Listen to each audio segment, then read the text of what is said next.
ఈ నెల 25న కాంగ్రెస్ పార్టీకి జీవన్ రెడ్డి రాజీనామా చేయనున్నారు. బ్రేకింగ్ లో చూస్తున్నాం. వచ్చే నెల 5వ తేదీన బీఆర్ఎస్ లో చేరనున్నారు ఆయన. కేసీఆర్ సమక్షంలో జీవన్ రెడ్డి బీఆర్ఎస్ లో చేరతారు. 60,000 మందితో భారీ బహిరంగ సభ నిర్వహించడానికి సన్నాహాలు చేస్తున్నారు.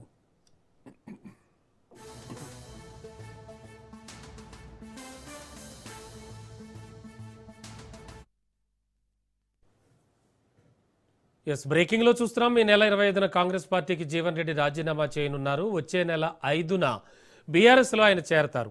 కేసీఆర్ సమక్షంలో జీవన్ రెడ్డి బీఆర్ఎస్ లో చేరనున్నారు. 60,000 మందితో భారీ బహిరంగ సభ నిర్వహించడానికి సన్నాహాలు చేస్తున్నారు. ఇదే అంశానికి సంబంధించి లేటెస్ట్ ఇన్ఫో అలాగే విశ్లేషణ అందించడానికి మా ఇన్పుట్ ఎడిటర్ శ్రీకాంత్ సిద్ధంగా ఉన్నారు. శ్రీకాంత్, మొత్తానికి అనుకున్నట్టుగానే జరుగుతోంది. జీవన్ రెడ్డి మొన్నటికి మొన్న తన అనుచరులతో ఫ్లెక్సీలు చింపించడం దగ్గర నుంచి మొదలు పెడితే అంతకుముందు ఆయన పార్టీకి ఏమాత్రం సహకరించకుండా కోర్స్ పార్టీలో ఉన్నటువంటి పార్టీ కార్యకలాపాలకు కాస్త దూరంగా ఉండడం, ఇవన్నీ చూస్తూ వస్తున్నాం. ఈ నేపథ్యంలో మొత్తానికి డేట్స్ కూడా కన్ఫర్మ్ అయ్యాయి అని అంటున్నారు. ఓవరాల్గా ఎలా చూడాలి శ్రీకాంత్ ఈ విషయాన్ని?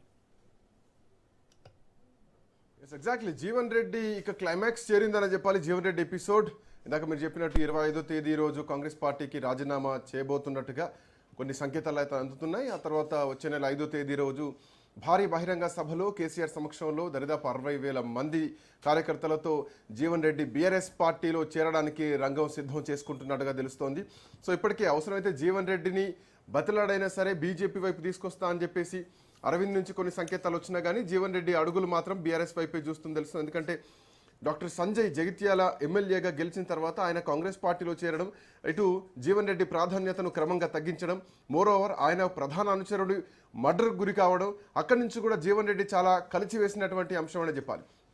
6 సార్లు జగిత్యాలకు ఎమ్మెల్యేగా పనిచేసినటువంటి జీవన్ రెడ్డి 40 ఏళ్ల కాంగ్రెస్ పార్టీలో ఒక పేరున్నటువంటి నాయకుడు. 40 ఏళ్ల కాంగ్రెస్ చరిత్రలో కట్టర్ కాంగ్రెస్ నాయకుడిగా ఉన్నటువంటి వ్యక్తి జీవన్ రెడ్డి. సో ఇప్పుడు రేవంత్ రెడ్డి ముఖ్యమంత్రి అయిన తర్వాత ఆయన ప్రాధాన్యత తగ్గించారు. సంజయ్ని కాంగ్రెస్ పార్టీలో చేర్చుకొని ఆయనను పక్కన పెట్టేశారు. ఈవెన్ ఆయనకు ఎక్కడ కూడా ప్రోటోకాల్ ఇవ్వట్లేదు. ఈవెన్ గాంధీ భవన్కి వచ్చినా కానీ గాంధీ భవన్లో సంజయ్కే ప్రయారిటీ ఉంటుంది తప్ప జీవన్ రెడ్డికి ప్రయారిటీ ఉండట్లేదు. ఈ అంశాలన్నీ కూడా జీవన్ రెడ్డి చాలా రోజుల నుంచి చెప్తున్నారు. కార్యకర్తలకు ప్రయారిటీ లేదు.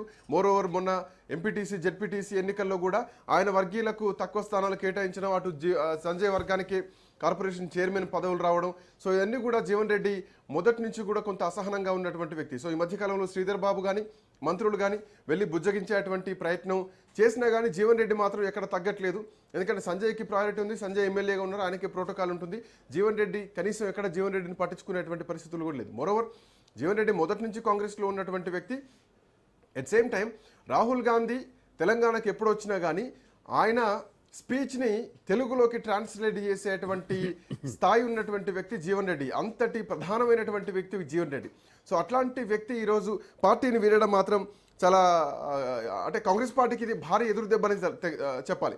ఎందుకంటే 10 మంది ఎమ్మెల్యేలను ఎప్పుడైతే కాంగ్రెస్ పార్టీలో చేర్చుకున్నారో ఆయా నియోజకవర్గాల్లో కూడా కాంగ్రెస్ పార్టీ కార్యకర్తలంతా కూడా చాలా అభద్రతా భావంగా ఉన్నారు. వాళ్ళంతా కూడా ఎక్కడ వాళ్ళకి ప్రియారిటీ లేదు. చాలామంది పార్టీ మారడానికి సిద్ధంగా ఉన్నారు. జీవన్ రెడ్డి తర్వాత కాంగ్రెస్ పార్టీలో భారీ లుక్కలుక్కలు బయటకు వస్తాయని చెప్పడంలో ఎట్లాంటి సందేహం లేదు. సో ఇప్పటికే కాంగ్రెస్ హైకమాండ్ కూడా ఆయన ఒక లేఖ రాశారు. చాలా తీవ్రమైనటువంటి నిరసన వ్యక్తం చేస్తూ లేఖ రాయడం జరిగింది జీవన్ రెడ్డి.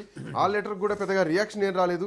బీఆర్ఎస్ పార్టీ నుంచి వచ్చినటువంటి ఎమ్మెల్యేలను కాంగ్రెస్ పార్టీలోకి ఫిరాయించి తీసుకున్నారు. ఇక్కడ కాంగ్రెస్ పార్టీ అస్తిత్వం దెబ్బతింటుందంటూ కూడా చాలా కీలకమైనటువంటి మాటలు చెప్పడం జరిగింది. సో ఇట్లా నేపథ్యంలో అంటే ఈ సంజయ్ ఎంటర్ అయినప్పటి నుంచి ఆయన ప్రియారిటీ మొత్తం కూడా తగ్గుతోంది. ఎన్నికల్లో కూడా ఆయనకు సంబంధించినటువంటి సీట్ల విషయంలో కూడా ఆయన తన అభ్యర్థుల్ని ఇండిపెండెంట్గా నిలబెట్టి గెలిపించుకున్నారు. యాపిల్ గుర్తుపైన నిలబెట్టి గెలిపించుకున్నారు. ఈవెన్ ఇందాక మీరు చెప్పినట్టు ఫ్లెక్సీలు ఏవైతే ఉన్నాయో కాంగ్రెస్ పార్టీ నుంచి ఆ ఫ్లెక్సీలు అన్నింటినీ చింపేసి జీవన్ రెడ్డిది ఒక సపరేట్ ఫ్లెక్సీలు వేయించుకున్నారు. అంటే పార్టీలతో సంబంధం లేకుండా ఏదైతే రంజాన్ శుభాకాంక్షలు ఉందో, శ్రీరామనవమి ఉగాది శుభాకాంక్షలు ఉన్నాయో, ఈ శుభాకాంక్షలతో ఉండేటువంటి ఫ్లెక్సీలన్నీ కూడా తనకు ప్రత్యేకంగా అంటే ఇట్లాంటి కాంగ్రెస్ పార్టీ ప్రోటోకాల్ లేకుండా ప్రత్యేకమైనటువంటి ఫ్లెక్సీలను కూడా వెలిసాయి. దీన్ని బట్టి అర్థం చేసుకోవచ్చు ఇక జీవన్ రెడ్డి ఎపిసోడ్ ఎండ్ అయిపోయింది. కాంగ్రెస్ పార్టీ నాయకులు శతవిధాల ప్రయత్నం చేస్తున్నా కానీ జీవన్ రెడ్డి మాత్రం వినేటువంటి పరిస్థితి లేదు. అదే జిల్లాకు చెందినటువంటి శ్రీధర్ బాబు 1కి 2 సార్లు ఇప్పటికే చాలాసార్లు